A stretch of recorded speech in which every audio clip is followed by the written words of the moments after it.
Hey everyone, I'm so excited about today's episode, but first want to let you know that this show is made possible by FortuneBuilders.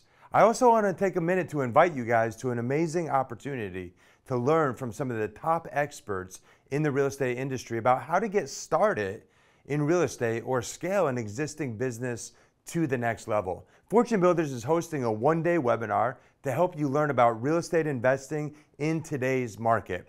So throughout the show, if you feel like you're ready to get started, go to FortuneBuildersShow.com to register. Again, that's FortuneBuildersShow.com to register. If you're watching on YouTube or Facebook, you'll find a link right below the show so you can get there that way as well.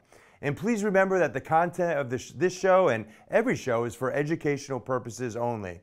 Myself or our guests are not going to be providing any legal, financial, or professional advice. If we share specific results, they are attributed to an individual or a business, and we can't guarantee the results will happen for you, those earnings or the income will match those figures. The bottom line is there's always risk when investing in real estate. You can make a lot of money or you can lose a lot of money, and it's hard work. But that doesn't mean we can't have fun doing it. So let's get into today's episode. From a team that has $1 billion in real estate investment experience. A show to help you learn the strategies and systems it takes to get started investing in real estate. This is the FortuneBuilders Real Estate Investing Show.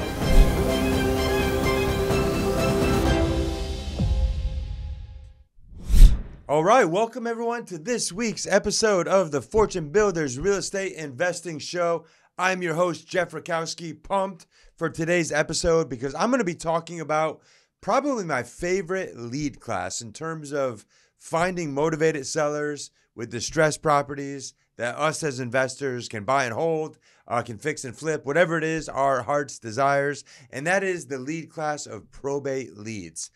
Definitely a lead class, especially in the first 10 years of my career, that I had a very good amount of success with. It's continually finding deals. So I want to introduce that to you. I want to talk about why I believe every investor should be going after probate leads in some capacity. I want to talk a little bit also about what the seller's perspective, what they're going through, so we can more effectively communicate with them as we're negotiating and we're looking to lock up properties, and then also tell you how to find the leads. That's an important piece. Nothing else matters if we don't know how to find them. But first, let's get into our word of the week. And since we're going to be talking probates, the word of the week this week is an estate. And the simple definition of an estate is basically anything and everything a person owns at the time of their passing. So that could include real estate, that could include businesses, jewelry, cars, clothing, everything and everything that they own at the time of their passing. And really how you settle a probate case in terms of going through the court is really, basically assigning or selling every part of that estate to somebody else. So that is an estate. That is really the main crux of probates, and that's what we're going to get into today. Let's go.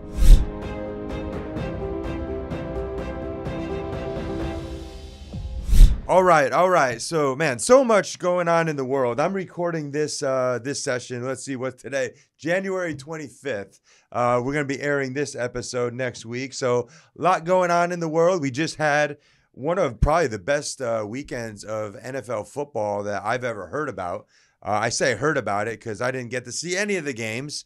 I was at a commercial conference on Saturday, and then went to a winery with some family on Sunday. And I'm getting text message after text message. Did you see that? Did you see this? The Bills almost pulled it off over the Chiefs. Tom Brady and the Bucks went down to the Rams. Definitely bummed about that. I'm from New England, so they definitely like Tom Brady there. But a lot happening in the world. And we get a lot of great interaction from you. I was just looking this morning, actually. I put a post out within the FortuneBuilders community, just asking about some, upcoming topics you guys want to hear and things like that. And I appreciate that. We're actually going to make a couple shows here in the few weeks to come based on what you guys put in there. One of them is actually supply chain issues, how we're dealing with it, how we're getting ahead of it. So I actually spoke to JD about that this morning. And they actually just made a full-time hire in CT Homes to do nothing but really manage, the ordering of the materials and navigating their way through the supply chain. So we'll get into that. One quick tip I could give you around that: if you are a landlord investor, like myself, you're buying and holding properties, apartment buildings, etc. When you get notice that a tenant is going to leave in 30 days, 60 days, really, we should be reaching out to them. Like if their lease is coming up due, let's just say, July 1st, you want to get in contact with them at least 3 to 4 months prior to that and find out what their intentions are. And the sooner we can find out if a unit's going to go vacant, let's just say we get 3 months notice, then we should be getting into that unit immediately and taking a look at what's needed in there and immediately ordering those materials, not waiting for the tenant to leave 3 months later, then walk in to find out that we need to order a new refrigerator, or whatever it may be, and then having to wait and losing 1, 2, maybe 3 months rent because we didn't do a simple thing like this. So landlord tenants, if you're getting notice that your tenant is going to move on, hey, that happens. That's part of the business. But let's just as soon as we're notified, let's just get in there, do a walkthrough, make an assessment of what needs to be done, get those materials ordered. So by the time they leave, we hit the ground running. So that was for free. But let's talk probates. So as I said in the intro here, probates have been very good to me. And really any marketing campaign for that matter, it's going to be good to you if you work them consistently. But I believe this is a lead class that every investor should consider going after, whether you're a wholesaler, whether you're a rehabber, whether you are buying and holding properties, whether that's residential or whether it's commercial. We go through certain times in our countries where certain types of leads are more prominent. Back in 08, 09, 10, foreclosure leads and short sale leads were abundant. Just because we just came out of the great financial crisis in 2008, and many people were left upside down on their homes, and that became a big opportunity. Fast forward to today, there's still foreclosures out there, there's still short sales out there, but percentage-wise, it has dropped dramatically. Prices of homes have gone up so much over the past couple years, as you guys know. So anybody with the right mind, if they're struggling to pay their mortgage, likely they have equity in the property and they're going to be able to cash out and not have to turn the bank or, surrender the house back over to the bank. So what I'm getting at here is like foreclosure leads, go up and down based on what's going on with the market. Probate leads, it's kind of awkward to say, but probate leads, are consistent because people are always being born. People are always passing on. And, 90% of our country, check this out, 90% of our country, actually it's closer to 91%, 91% of our country, when they pass away, their estate, basically everything that they accumulated in their life, is going to be subject to going through the probate process. Now, you're going to learn today that the probate process is a very expensive process for the person's estate, for the person that passed away. The only tool that we should be aware of as, people with high levels of financial education is something called the living trust. So the living trust is the only tool that a person can set up, prior to passing on, that basically circumvents and avoids their estate having to go through the probate process. So the living will, we want to have it, but 90% of the country doesn't. And in essence, that's one of the things that creates the opportunity for us that we're talking about today. So I'm going to touch on why. I'm going to touch on, what the process is for the sellers, and then how to find the leads. And we'll get in a little bit, if we have time, on how to market to these leads. But let me throw some facts at you here. I just wrote these down the other day and was updating them. But right now in our country, for every one foreclosure opportunity, there are almost 3 probate opportunities, right? So foreclosures are lower now, like we said. So maybe that's not too exciting, but it gets better. We currently, as you're listening to this podcast, have about $4 trillion running through the probate court system. So in total, all of the estates being filed, $4 trillion. Now, 80% of the filings of that 4 trillion include real estate. So not all of them, but 80% of them include real estate. So if you're not excited yet, get excited now, because 60% of the filings that contain real estate, that real estate is owned free and clear. I mean, if I should be getting some oohs and ahs right now. And the reason why that's so exciting and so appealing to us as real estate investors is when property is owned free and clear, it opens up a lot of creative financing opportunities for us, the investor. Maybe subject to if there's high equity, if it's free and clear, owner financing. There's obviously a lot of things you can do and ways you could structure deals that you couldn't do if the property was fully encumbered. So 60% of the probate filings that include real estate, that real estate is free and clear. And they're always going to be around because, as I said, people are always passing on. People are always, moving on. And I have found in my personal experience that these leads are often the ultimate motivated sellers. Now, and unemotional sellers in some cases. So obviously there's emotion because somebody they loved passed away. But in many cases, in my experience, there's not been a personal connection to the property. Maybe a loved one passed away and, now there's this property in West Virginia. They live in California that now it just becomes a headache. It's free and clear. It's dated. Needs to be updated. Maybe it's sitting there vacant. And it's now it's a burden because it's just going to be costing, taxes and insurance to the person inheriting that property or managing the estate. So I found in many cases, probate leads will discount at a pretty low price just to move the property. Now, because when you're talking about settling an estate, which is the essence of probates, and again, the estate is our word of the week, which is everything and anything a person owns at the time of their passing, including real estate. Many times, we see these estate sales as we're driving around the neighborhood and they're selling furniture, they're selling clothes and things like that. You could relatively move fairly quickly. But in most cases, the piece of real estate or pieces of real estate is the last thing to be sold to actually close the estate. Now, closing the estate, everybody that passes away ultimately is leaving their stuff to somebody else who's going to inherit that. If they didn't have a will in place and they didn't, pick who they want to inherit their estate, the court is going to go through a process to basically determine that. But whoever is inheriting or benefiting from the estate cannot touch a single penny of it until the total estate is settled. Also, probate attorneys that aren't required in probate, but mostly used, pretty much they aren't paid either until the estate is settled. So a lot of times everything is done, just have this piece of real estate that's holding everything up, and they're just saying, all right, well, let's just discount this thing. Let's just move it so we could get our hands, we could get paid, we could get all of this stuff taken care of. So I found it to be motivated for that reason.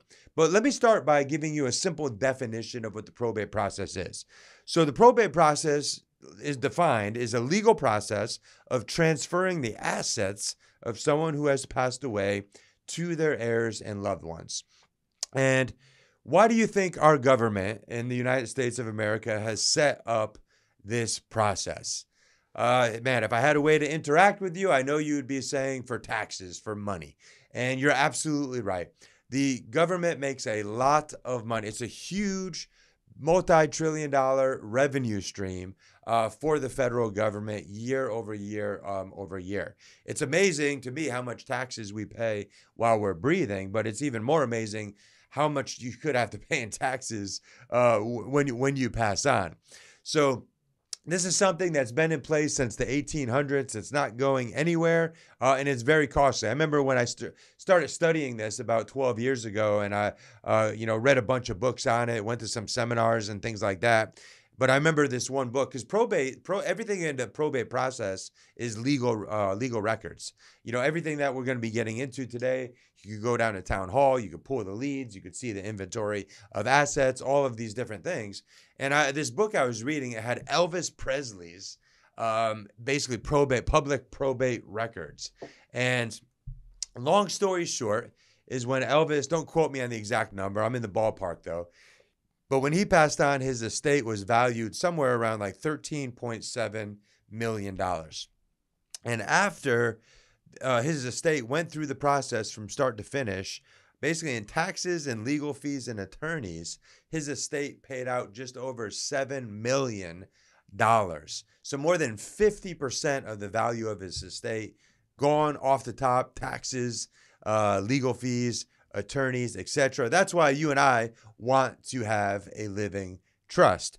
Those of you that are mastery students, to get some quick information on how your state or your county operates. It's actually, teaching probates is it's a difficult topic to teach, just for the reason that it operates slightly different almost in every state, and then in every state there's county to county differences. So for our Fortune Builder students, we created a tool called the State Reference Guide. You just hop into the mastery site, you go to under tools and resources, and you're going to see, you click on the state, the county that you're in, gives you the rundown exactly how the probate process operates in your area, what the tax ramifications are, what the paperwork process is. And this is good information to have as you're going to be working with sellers that are going to be looking for this information. But when we're talking probates, we're talking about 5 different parties that we need to understand. We have the person that passed on, that left behind an estate. Maybe that person passed away and they left a will. And I'll talk about, what needs to happen, to basically prove that that will is legitimate. Maybe somebody passed away without leaving will. Then it goes into a court process called intestate, where basically the court determines, okay, who the beneficiaries of the estate should be. They appoint an executor, things along those lines. We'll get into that. So you have the deceased, you have the heirs and the loved ones, those that are going to be benefiting from the estate.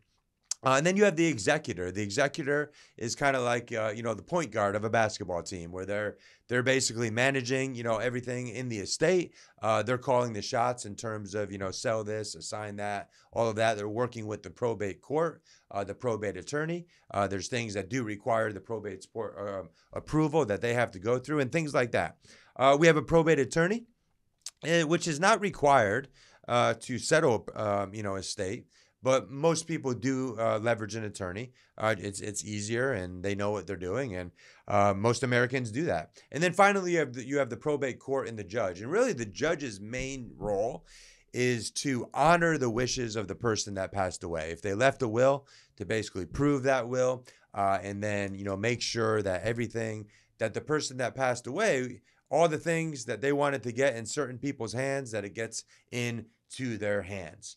So from a seller's perspective, as again, there's differences in all 50 states, but I'll give you 4 steps right now that will be consistent no matter what state you're operating in, no matter what state you're doing business in.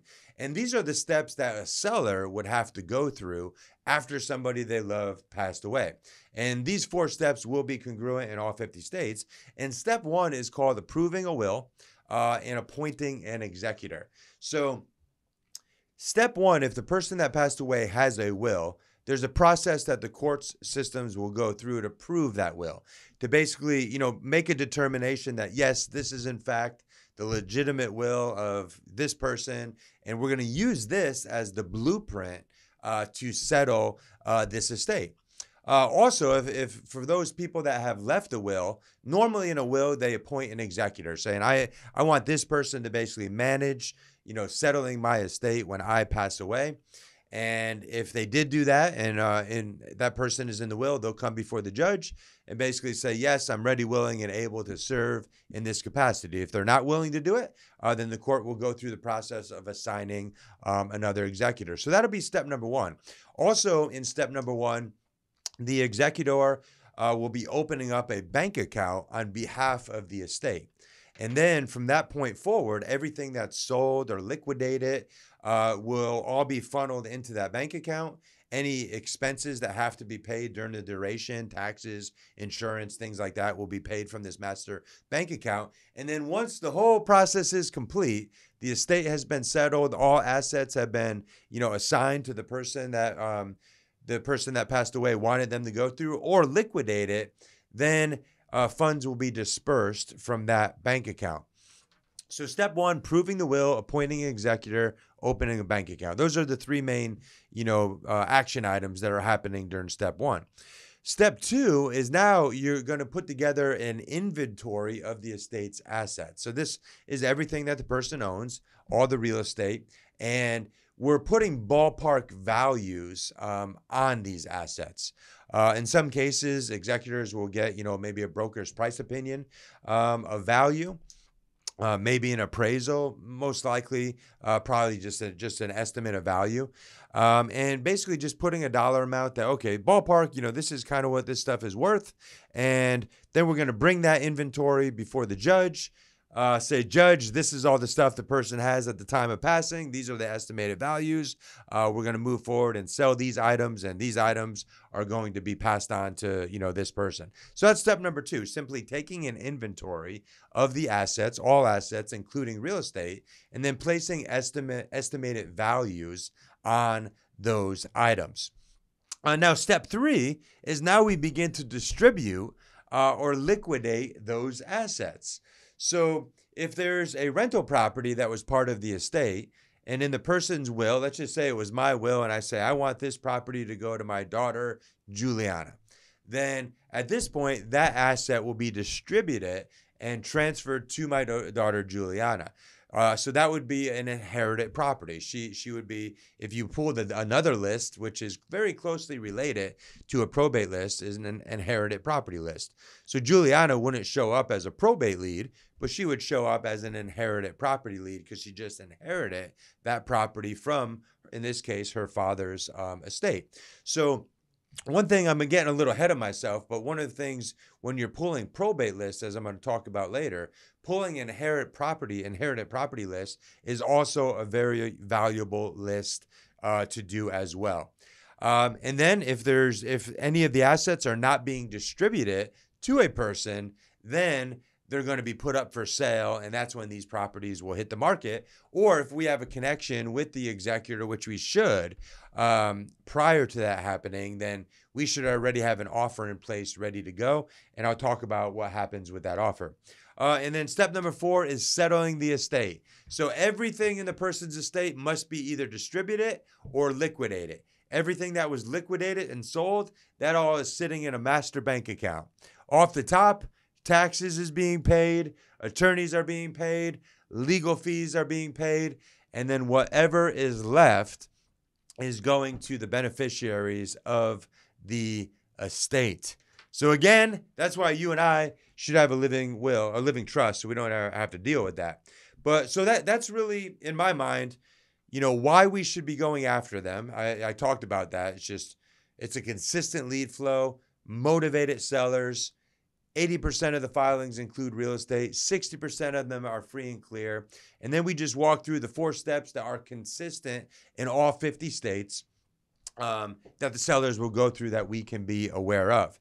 So I want to get into how to find the leads. Before I do, though, really quick, I just want to let you know, as always, we actually have a brand new training coming up that yours truly and 2 other gentlemen named Brian and Woody will be rotating and doing these trainings on a weekly basis. But if you're interested in learning how to acquire real estate and really some of the best ways to find motivated seller leads, and that's really what is going to be the focus of this training.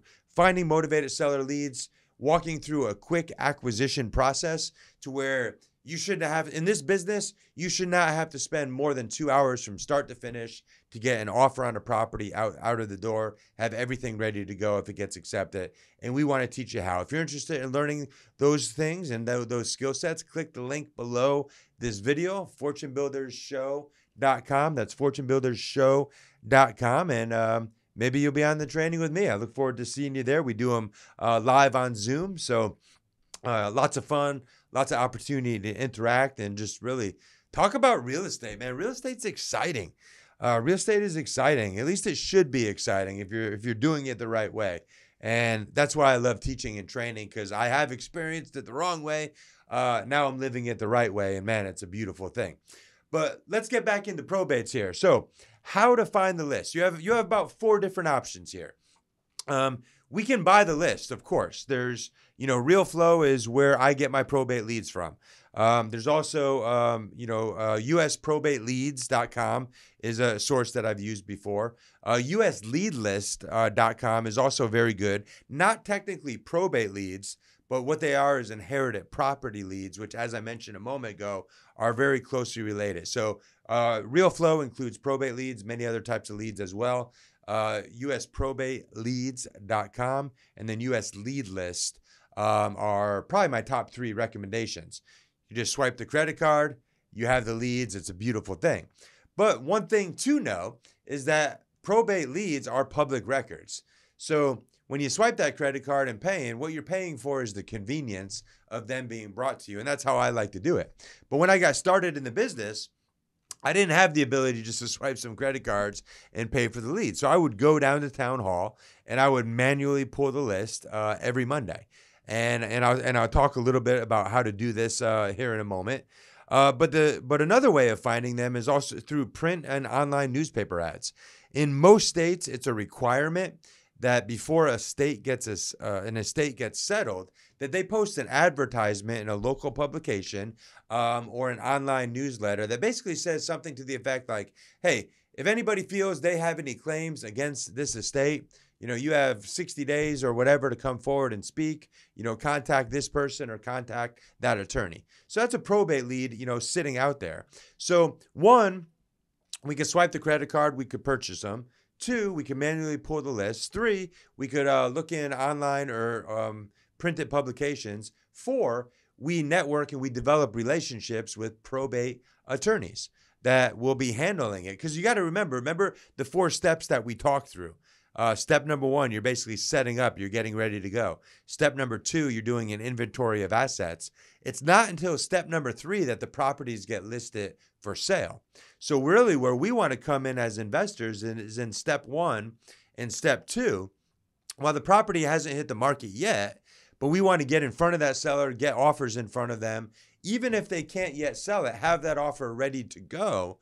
So when it does get to step number 3, they could bring that offer before the probate court for approval. And typically, just to give some context, again, this is different in all 50 states, but the average estate and the average probate process takes about 9 to 12 months to settle. 9 to 12 months. And typically, from day 1 to the point where the properties can be put up for sale, usually is anywhere between 30 days and 90 days. 30 days and 90 days. So we have the opportunity, but in day 1, the day that the probate filing is filed, that becomes public record. So we have that at least 30 days to get in front of these leads, build some rapport, build some relationship, get an offer locked and loaded, ready to go for them. So help them along the way, guide them, in the areas that they need help based on what we're learning here today, and then be ready to go and perform when they're ready to sell it. So I'm not going to go through, step by step, how to go to town hall and pull the leads.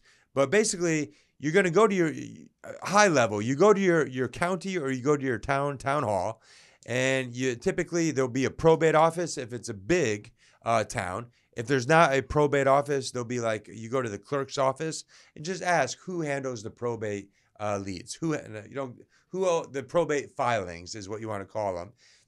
And then they will guide you to where they are, how to find them. Sometimes you just download them right from a computer. Sometimes you download some information out of a computer, out of what they call a day book, and then you go into the vault and you pull the records and you pull the leads manually one by one. But the bottom line is, you can do this yourself. There's no reason to do it. And this always reminds me of Mr. Thomas Edison. I wrote this quote down here, but it says that opportunity is missed by most people because it's dressed in overalls and it looks like work. Is it time consuming to go down to town hall and to pull these leads on a weekly basis? Yes. That's why I strongly recommend invest in your business, invest in your marketing, buy the leads. But when I did this in the beginning, I didn't have the ability. So I would go down there every Monday. I would pull whatever leads. And by the way, if you are doing this manually, the first time you pull the leads, go back 6 months, pull back everything that's in there 6 months, and then filter down by what cases still remain open, and then filter down by what cases include real estate. And then from there, you set up a rhythm. Maybe it's once a week, once a month. You're going in, and then you're just looking back the previous week, looking back the previous month, and you're downloading all of the new leads that are open and contain real estate in there. So that's the process. Just get down to your town hall. They'll walk you through it. And it's funny, too. Every time I talk about this, it makes me think just about my personal experience. And I remember I'd always go down and, people that work in town hall are supposed to be public servants. Supposed to be. Sometimes that's the case. Sometimes it isn't. But, I always remember, I would go in and I would just not make eye contact with anybody. I'd go to the computer. I'd download the leads. I'd put it in an Excel doc, and then I'd go into the vault, and I would get out of there, and I'd be quiet. And I wouldn't really engage with anybody. One day I'm walking in, and this sweet lady behind the counter, she says, "Excuse me." And, I'm like, yeah. She's like, "I see you come in here every Monday. Are you an appraiser? What are you doing?" And so I just, shared with her my business. I'm a residential redeveloper, looking to buy and sell properties here locally. And, I've been, really discovered a niche I like of helping people, in the probate situation, get out of that. And I remember her name was Anna. So she's just like, "Oh, a lot of times we don't have a whole lot to do here on Mondays. If you tell me what areas you're looking in, I could have the list ready for you." And I was like, "Oh my God, this is amazing," right? So I chatted it up with her, and then I realized that I would always come in with a Dunkin' Donuts coffee, 1 sugar, 1 cream. She loved that as well. So every Monday I just roll in there with 2 small Dunkin' Donut coffees, 1 sugar, 1 cream. Give one to Anna. Chat it up with her a little bit, get the leads, and move on. So always remember, interact. We should always be talking about our business, always be, connecting with people and seeing how, we can help them out or they can help us out. So with that being said, just to kind of recap that, is you go pull the leads yourself or you locate the publications. Typically in every town or county, there's like 1 or 2 publications where they place the ads in. The easiest way to discover is just to call a probate attorney and ask them. Ask them what the process is, ask them to give you a little insight, and where they're posting the notice. Number 2. And then number 3 is we purchase the leads. And number 4 is you network with those probate attorneys. And I remember sending letters to probate attorneys, month after month after month, and not getting any responses and leaving messages. And then finally getting a call one day where they're like, "Hey, I've been getting your letters for a while. We have this estate. It was just ready to close, but the property fell out of escrow. Can you get us a quick offer?" And remember, attorneys typically aren't getting paid until the estate closes, so they want that thing closed. And once you get in with them once and you actually close and you perform, then they're going to start feeding you deals, even in sometimes almost like pocket off-market listings, not listings, but you understand what I'm saying. So that is big picture is up until this point, we went through why I think they're very attractive lead class. What is high level? What are the 4 steps? What is the process the seller is going to go through? And then how to find the leads. And let's just wrap it up with talking about, how to market to those leads.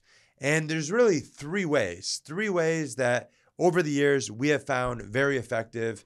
And number 1 is direct mail, which is tried and true, and I'll break that down in a minute. Number 2 is squeeze pages, internet pages, landing pages built within your core website. To lead capture pages really is the best way of describing it. It doesn't necessarily need to be separate from your main website. Could be a page within your core website. As we like to say, a core website is your main business. Whatever URL is on your business card, you go there. Maybe there's a probate tab. You click on that probate tab and there's a video that pops up of you talking about how you can help them. Put their name, phone number, email address right here. You'll get them the top 10 things they need to know about going through the probate process or get them an offer in 48 hours. So typically what I found most effective is kind of what we call stacking marketing campaigns. So direct mail is a very effective way of finding distressed properties.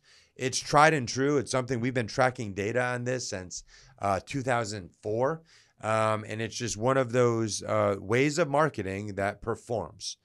Just does. You can't argue with the data.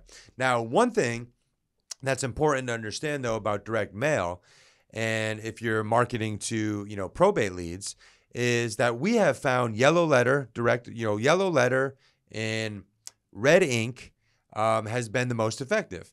And when we're marketing the probate leads, we have the ability, as I just said, to pull specific probate leads.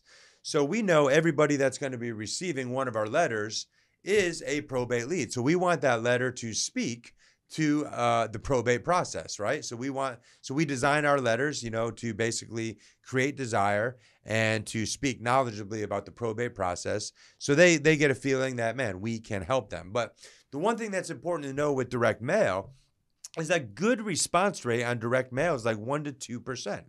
So if you send out 100 letters and you get 1 to 2 responses, that's actually very good.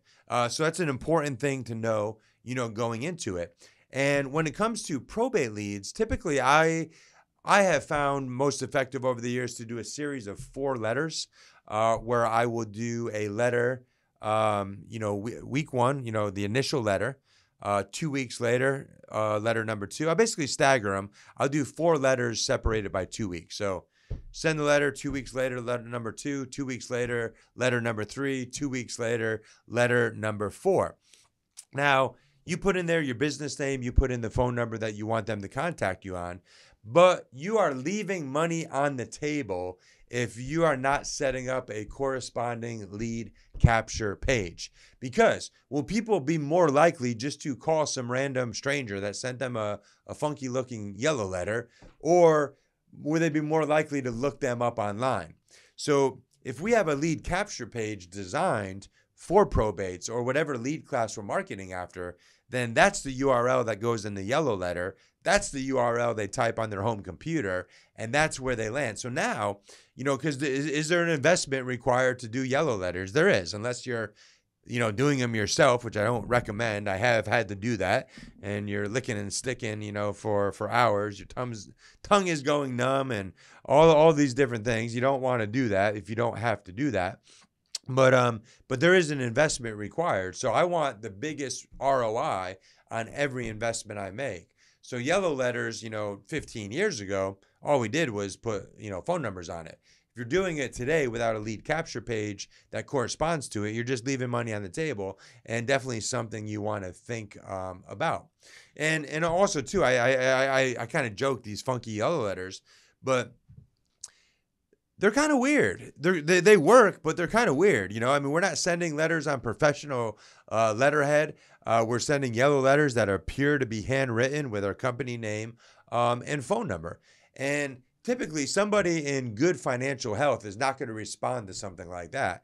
But we're looking for distressed properties or distressed owners. So these have been really effective. So get the yellow letters out there. I do mine all through RealFlow. RealFlow is it's one of the number one tools of choices, around here at FortuneBuilders, but they have about 20 different motivated seller lead classes. And then you can have yellow letters out the door for any of those lead classes in like 5 minutes, ready to go. They fulfill it. You never have to see the letters or do anything about it. Many other providers out there that do the same thing. RealFlow is just what I like to use. So we have the direct mail. We have the squeeze pages, and we have that. So the bottom line here is, this is a lead class that will perform probably better than most other lead classes. Probates and short sale leads have been really my top 2 in my career. Early on, it was really, both were very strong. Short sales are down a bit just because of the market and the times that we're living in right now, with record low interest rates, record low inventory. San Diego County last week just hit a historically low number of inventory. Basically never been this low in the history of San Diego. So I know there's always a lot of questions out there about where is the market going and all of that. And this is something that we track on a weekly basis. And I track it nationwide, and then I track it in the markets that I do business in. But for what I'm rehabbing a property in a zip code a new zip code. So I've been tracking that, and I just pulled the data for December, and there is right now in this zip code 1/10 of 1 month of inventory. And right now nationwide, there is 1.8 months of inventory. Now, that is low. A balanced market is considered 6 to 7 months of inventory. Anything below 6 months is considered a seller's market. But we are down around a month. I mean, there's not a lot of inventory out there. So for that reason, that's going to be the biggest reason, in my opinion, that housing prices continue to rise. Also, record low interest rates. Now, are rates ticking up, and will they probably continue to tick up? They will. The National Association of Realtors, the Fannie Mae, Freddie Mac, if you put their three averages together, they're predicting interest rates of about 3.7% around the end of 2022. Now, that could be up about a point from a year ago, but overall, that's still very cheap money. That's very inexpensive money. I was actually at this investors conference this past Saturday in San Antonio with some of the highest level investors, in this country. No exaggeration. Just sitting around tables and, with gentlemen that are, own $3 billion, $4 billion dollars in commercial assets, and have been doing this, as a family business, for 80 years in the case of one of them. And so I'm listening to the updates, that they're giving, and, the data that they're making buying decisions on. But one thing that was very interesting that was brought up was right now there's $1.5 trillion basically sitting on the sidelines through, institutional capital, through just, wealthy people that have basically accumulated money through COVID, through even just all the money that's been printed by our government into the hands of the average American. But about $1.5 trillion estimated yet to come into the real estate market. Because we're kind of right now, we're riding a wave. Market prices have continued to go up. I bought a personal residence on August 10th of last year. And since that time, I'm rehabbing the property, but rehab aside, just as the property sits, if I didn't touch it, the property value has increased $200,000 in less than 6 months' time. So we're riding a wave. And really, one of the things that I was interested, I went to this conference specifically to learn is like, how long is this wave going to last? And again, some of the brightest minds in our country, some of the people that I look up to as real estate investors, basically are saying we got another good, 2, 3, 4, maybe 5 years of, continued appreciation. Now, will it continue to appreciate at 17% year over year, like the national average was for 2021? Probably not. But we're going to see deceleration where we continue to appreciate over the next 3, 4, 5 years at a slower pace. So maybe it's not 17%, maybe it's 8, 9% year over year, and then tapers down there. So is it a good time to buy real estate? Yes. Honestly, though, put everything aside I just mentioned, it is always a good time to buy real estate if you're educated, if you know what you're doing. Paul Sagan basically says it doesn't matter what the market's doing. It matters what we're doing in the market. And if you look at CT Homes, which is really the standard that I point to and the standard I run my business according to, I mean, they've been doing 100 properties year over year consistently since 2003. Now, since 2003, they've ridden some up markets. They went through the great financial crisis where the market tanked. They've been through markets that have plateaued. And in every single one of those markets, it comes down to basically how you're buying. You make money in real estate when you buy it, not when you sell it. It's when you're investing in a market like we are now, it's nice because we kind of have the wind at our back. That a lot of times if you're in a property for 6 months renovating it, just by the natural appreciation happening around us, the value is going to go up. But we never make buying decisions hoping or, depending on appreciation anyways. So anyways, with that being said, I hope today's episode was valuable. Definitely consider, if you haven't marketed specifically to probate leads, consider doing that. Most investors, outside of this community, the average investor in the average market, about 80% of them, what they're doing is just fighting over properties that are listed publicly by a real estate agent on the MLS, et cetera, public sites, et cetera. And that's why, that it is so competitive there right now. But we want to have at least 1, 2, 3 other lines in the water where we're getting directly to the decision maker before it hits the public market. And by what we talked about today, you have the ability to do that. If I intrigued you and what I talked about today, really my next steps, if I were you, would be to, get online, at your county website, county town hall, town website, and just understand what the specifics are in your market, and then identify how you're going to get the leads, whether you're going to manually pull them, whether you're just going to swipe the credit card and invest in them, and then get marketing out to these folks. Another thing, if you really, I talked about stacking marketing campaigns where you send a direct letter, then you stack it by including the URL. And then a third stack that you could do is you could skip trace those leads and get the phone numbers and then hit them with text messages. Hey, you thinking about sell your property? We're very interested. Throw a little message there together. So now you've invested in one lead class, but you're coming at 3 different angles via yellow letter, via online marketing, and text message marketing.